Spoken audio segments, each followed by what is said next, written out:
Kita sepakat saudara untuk hal apapun yang kita lakukan, ya dasarnya harus firman.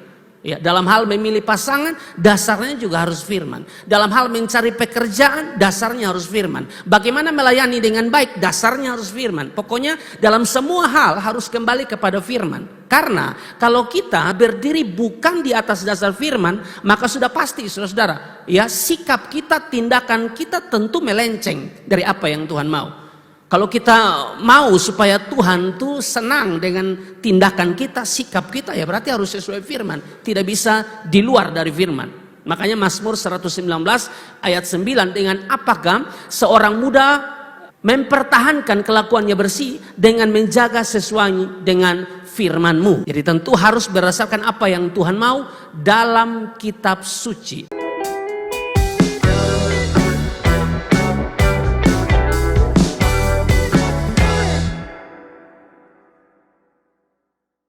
Kita langsung ke pertanyaan pertama, biasanya ke Kanita dengan Pastor Angki di radio, Ya. Sun kelihatan hanya suara sa. Ini kali audio visual, jadi memang aduh apalagi anak-anak di sini pintar-pintar semua toh, gugup jo pasti. Ya, mereka pintar. Pertanyaan pertama, Pastor. Ya. Shalom Pastor Angki, Shalom. mau tanya tentang memilih pasangan yang sesuai dengan kehendak Tuhan. Memilih pasangan yang sesuai dengan Kriteria pasangan yang sesuai dengan kehendak Tuhan. Oke. Mohon penjelasan. Siap. Kita harus tahu karena di dalam pertanyaan ini ada kata kehendak, saudara-saudara. Ya, ada kehendak Allah yang bersifat rahasia, ya, dan juga ada kehendak Allah yang bersifat dinyatakan. Coba kita lihat Ulangan 29 ayat 29 bilang begini. Ulangan 29 ayat 29, hal-hal yang tersembunyi ialah bagi Tuhan Allah kita. Tetapi hal-hal yang dinyatakan ialah bagi kita dan bagi anak-anak kita sampai selama-lamanya, supaya kita melakukan segala perkataan hukum Taurat ini. Jadi ada hal-hal yang tersembunyi itu bagi Tuhan, tapi juga ada hal-hal yang dinyatakan, ya itu bagi kita, saudara. Nah pertanyaannya, bagaimana memilih pasangan, ya, yang sesuai dengan kehendak Tuhan? Tentu kehendak Tuhan itu ada di dalam Alkitab, ya toh. Kehendak Tuhan itu kan ada di dalam Alkitab, saudara, dan kita sepakat saudara untuk hal apapun yang kita lakukan, ya dasarnya harus firman. Dalam hal memilih pasangan, dasarnya juga harus firman. Dalam hal mencari pekerjaan, dasarnya harus firman. Bagaimana melayani dengan baik, dasarnya harus firman. Pokoknya dalam semua hal harus kembali kepada firman. Karena kalau kita berdiri bukan di atas dasar firman, maka sudah pasti saudara, ya sikap kita, tindakan kita tentu melenceng dari apa yang Tuhan mau. Kalau kita mau supaya Tuhan tuh senang dengan tindakan kita, sikap kita, ya berarti harus sesuai firman. Tidak bisa di luar dari firman. Makanya Mazmur 119 ayat 9, dengan apakah seorang muda mempertahankan kelakuannya bersih dengan menjaga sesuai dengan firman-Mu. Bahkan di dalam Mazmur 119 ayat 105, firman-Mu itu pelita bagiku dan terang bagi jalanku. Jadi tentu harus berdasarkan apa yang Tuhan mau dalam kitab suci. Tadi saya bilang ada hal-hal yang tersembunyi dan ada hal-hal yang dinyatakan. Lalu hal-hal yang tersembunyi itu seperti apa? Misalnya mati kapan? Itu tersembunyi. Tidak ada yang tahu mati itu kapan. Itu tersembunyi, saudara.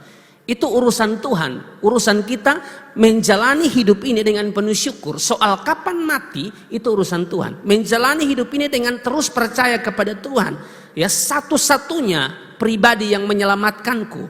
Mau apapun yang terjadi, beta percaya Yesus. Mati kapan? Beta yakin sorga. Nah soal kapan mati itu bersifat rahasia, saudara-saudara. Misalnya Mazmur 39 ayat 5 kok.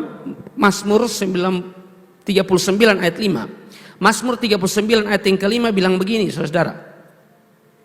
Ya Tuhan, beritahukanlah kepadaku ajalku dan apa batas umurku, supaya aku mengetahui betapa fananya aku. Pemazmur bilang, ya Tuhan, beritahukanlah kepadaku ajalku. Artinya pemazmur tidak tahu kapan dia mati. Ini bersifat rahasia. Lalu yang berikut, saudara, tentang kedatangan Tuhan, itu juga bersifat rahasia. Tidak ada yang tahu, saudara. Firman Tuhan bilang dalam Matius 24 ayat 36. Matius 24 ayat 36. Tetapi tentang hari dan saat itu tidak seorang pun yang tahu. Malaikat-malaikat di sorga tidak, dan anak pun tidak, hanya Bapa sendiri. Anak di situ Yesus karena dia A besar. Itu maksudnya Yesus ya. Dari sisi kemanusiaan saudara tentu Yesus tidak tahu. Karena dia tuh Allah yang menjelma menjadi manusia. Tapi dari sisi kealahannya tentu dia tahu saudara ya. Tentu dia tahu. Jadi tentang kapan Tuhan datang itu tidak ada yang tahu, itu bersifat rahasia. Termasuk mungkin ya nanti saudara nikah dengan siapapun ya kita juga tidak tahu. Mungkin sekarang Anda bilang, kayaknya yang ini paket. Kok ini pacaran 7 tahun? Siapa bilang, takutnya kamu hanya jaga jodoh orang? Bisa saja, saudara tidak ada yang tahu. Kamu rasa ini yang tepat, ini pacaran sudah lama nih, 4 tahun. Sudah melewati lika-liku. Laki-laki yang tidak bertanggung jawab, maksudnya sudah melewati lika-liku yang perjalanan yang sangat jauh, banyak kenangan, dan lain sebagainya. Kenangan di Dili sana pun jauh, di motor, dah ada lobang, saudara. Baru pulang dia hanya bilang kayaknya kau dua sampai di sini, tampil yang selalu jalan sebegini jauh, baru bilang kau hanya, maksudnya kau kisah habis di sini, besok bawa motor begini jauh, makanya kamu juga jangan terlalu polos-polos ya, saudara ya. Maksudnya inilah, sudah melewati masa pacaran 4 tahun dan keyakinan kita dia belum tentu saudara. Ada yang pacaran sampai 4 tahun. Pacaran hanya 1 bulan nikah. Bisa saudara, urusan jodoh juga. Semua di Tuhan yang atur saudara. Saudara tidak bisa berani berkata sombong, ini dia. Siapa mau bantah, Tuhan pun tidak bisa bantah. Anda suka pembuat kapal Titanic, Thomas Andres, Tuhan pun tidak bisa menenggelamkan kapal ini. Jangan sampai Tuhan bilang bukan dia, itu satu yang hari-hari itu dengan lu tuh sama-sama yang lu bilang sahabat, dia nanti jadi. Bisa saudara, yang koin bareng Tuhan yang atur saudara. Nah itu bersifat tersembunyi ya. Nah yang tentu kalau yang dinyatakan ini kan ada di dalam Alkitab. Nah di dalam Alkitab itu ya, di dalam kitab suci kita itu ada perintah, ada larangan, ada janji. Sekali lagi, di dalam kitab suci, di dalam Alkitab ada perintah, ada larangan, ada janji. Contoh perintah, saling mengasihi, itu perintah. Mengampuni musuh, itu perintah, saudara. Tapi ada juga larangan, saudara. Ya, ada juga larangan, jangan membunuh, itu kan larangan toh. Ya. Jangan mengucapkan saksi dusta, itu juga larangan, saudara. Yang ketiga janji. Janji Ibrani 13 ayat 5 bilang, aku sekali-kali tidak akan membiarkan kamu dan aku sekali-kali tidak akan meninggalkan kamu. Nah di dalam Alkitab yang tadi saya bilang ada 3 hal, perintah, larangan dan janji saudara. Ya, tadi pertanyaannya tentang bagaimana memilih pasangan yang sesuai dengan kehendak Tuhan. Nah kita akan lihat saudara ya. Bagaimana memilih pasangan ya saudara yang sesuai dengan kehendak Tuhan. Yang pertama tentu karena saya bilang kehendak Tuhan itu ada dalam Alkitab saudara, maka yang pertama mesti beda jenis kelamin. Mungkin saudara kayak rasa lucu, karena aku kayak biasa. Biasa apa? Karena sekarang orang nikah laki-laki dan laki-laki, lak-lak dan lak-lak, jenggot dan jenggot, perempuan dan perempuan, itu harus dijelaskan saudara. Tuhan hanya ciptakan laki-laki dan perempuan dan dia perintahkan saudara setelah dia berkati beranak cucu itu laki-laki dan perempuan, bukan laki-laki dan laki-laki, itu dosa. Perempuan dan perempuan itu dosa saudara. Kejadian 1 ayat 27 dan 28, Kejadian pasal 1 ayat 27 dan 28. Maka Allah menciptakan manusia itu menurut gambarnya, menurut gambar Allah diciptakannya dia apa di situ? Laki-laki dan perempuan. Laki-laki dan perempuan diciptakannya mereka. Nah laki-laki dan perempuan ini yang diberkati. 28 dikatakan begini, Allah memberkati mereka. Memberkati siapa? Ini sudah laki-laki dan perempuan. Lalu Allah berfirman kepada mereka, beranak cucu dan bertambah banyak dan penuhilah bumi.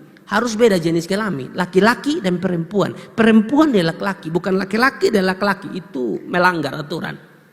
Amin ya saudara. Itu yang pertama. Yang kedua, karena bilang sesuai dengan kehendak Tuhan, bagaimana memilih pasangan. Yang pertama beda jenis kelamin. Yang kedua harus seiman. Ini harga mati saudara. Kehendak Tuhan dalam Alkitab. Ya toh harus yang seiman. Tidak bisa beda iman. Mungkin ada yang bilang, ini lagi jawabannya menjengkelkan. Ini tidak bisa, kamu mau jengkel. Urusan situ. Ini Alkitab yang ngomong. Perasaan kamu tidak bisa lebih tinggi dari otoritas Alkitab. Otoritas Alkitab lebih tinggi dari perasaan kita. Amin. Yang lagi pacaran beda iman kasih putus sekarang. Pun tega lah. Memang harus tega. Mau apa lah? Kasih putus sekarang. Amin. Pakai tapi kan sudah, tapi apa kasih putus sekarang. Tuhan pasti sediakan yang lain. Amin kok. Karena kalau beda iman, saudara, bahaya. Saudara, kalau Anda yang bawa dia kemungkinan kecil. Biasanya kita yang terbawa, jadi tidak usah, hati-hati saudara. Lebih baik putus ya putus memang. Tak usah pakai main perasaan, putus. Nanti paling sakit 1 minggu. Son tidur. Hari pertama itu kan son bisa tidur. Putus begitu. Ini terlalu bahaya. Makan nih pembaik. Ini masalah bukan baik. Ya. Nikah dan beda iman Alkitab larang kamu paksa untuk menikah. Lalu nanti kamu yang terbawa. Kamu percaya Yesus awalnya, sekarang tidak percaya Yesus. Rajin ibadah, tidak rajin. Itu bahaya. Tidak boleh begitu. Ada ayat tidak? Ada dalam perjanjian lama tuh ada. Ulangan pasal 7, coba. Ulangan pasal 7 ayat 1 sampai ayat yang keempat kalau tidak salah.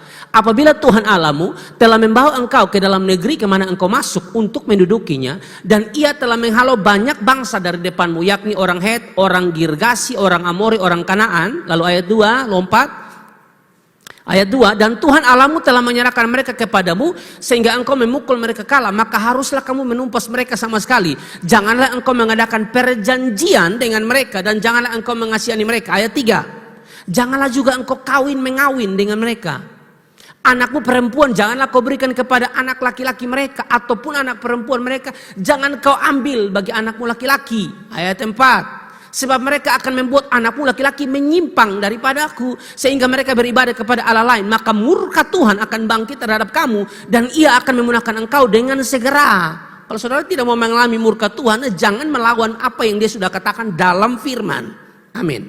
Nanti pacaran yang beda iman kita terbawa saudara. Orang tua yang sedang dengar ini live, tolong kalau anak-anak pacaran yang beda iman suruh kasih putus keras. Jangan takut ancamannya. Ada anak-anak yang ancam karena dia suka kerja, dia ancam orang tua. Beta mau pacaran dengan siapa? Beta ya ator. Kok bosong beta yang kasih makan itu anak kurang ajar. Jangan takut, Allah pelihara. Omong keras. Harus begitu, orang tua harus keras. Kok omong firman jelas ini saudara melawan lagi bagaimana?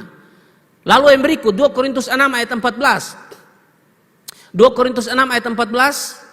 Janganlah kamu, jangan itu kan kata larangan, saudara. Di dalam Alkitab tadi saya bilang ada perintah, ada larangan, ada janji. Ini larangan. Janganlah kamu merupakan pasangan yang tidak seimbang dengan orang-orang yang tak percaya. Sebab persamaan apakah terdapat antara kebenaran dan kedurhakaan? Atau bagaimanakah terang dapat bersatu dengan gelap? Tidak bisa, saudara.